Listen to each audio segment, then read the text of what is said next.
My first question is that I know backbiting is not allowed, but what about like me and my kids sometimes when we speak, we are talking about my husband. Is it considered as backbiting? What would you say? What And would you discuss about him? Like sometimes, like he doesn't eat like the same food as we do. We just sometimes like not criticize, but just making comments. The U.S. says, what is the ruling of backbiting of her first? And I ask her specifically the reason. And one would ask, why do you ask about the reason? See, what is the definition of backbiting? Backbiting is saying a statement about a person who's not present with us. If he were to learn about it, it would anger him or sadden him, or he would resent this. So this is the definition of backbiting, something that is true and real. But there are cases that are considered to be permissible backbiting. And the Sharia has brought us evidence to back this up. For example, someone comes to me and says, Sheikh, a friend by the name of so-and-so proposed to my daughter.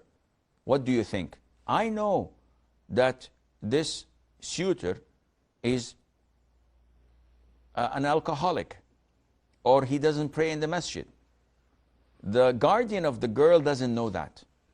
So for him to come and consult me, I have two options. The safest option is to say, I advise you that you do not give him your daughter in marriage. He's not good.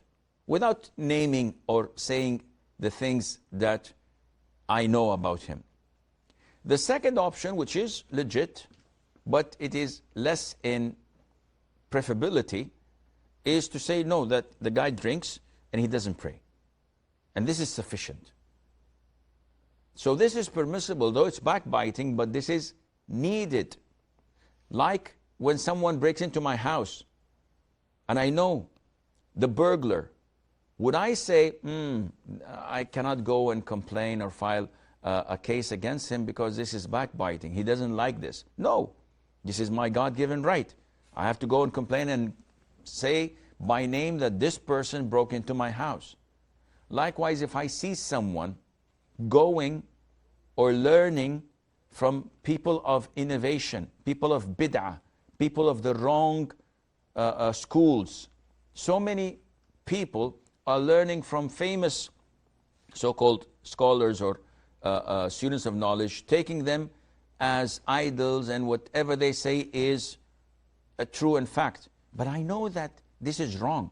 Not it's a single mistake or two, but there is deviancy in that teacher's methodology of teaching, or he's following a corrupt aqidah, and people don't know about this. So this would not be backbiting, but I have to be really wise in knowing how to address this issue, how to evaluate, am I just slandering and trying to bring him down and tarnish his reputation because I'm envious?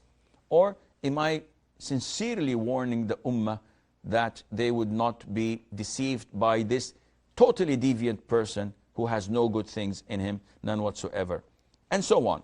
So this kind of backbiting is permissible. Now, if you just chit-chat with your mom or with your sisters about your ex-husband, that he was stingy, that he had a bad smell all the time, he never washed, that he did this, he did that, this is totally prohibited.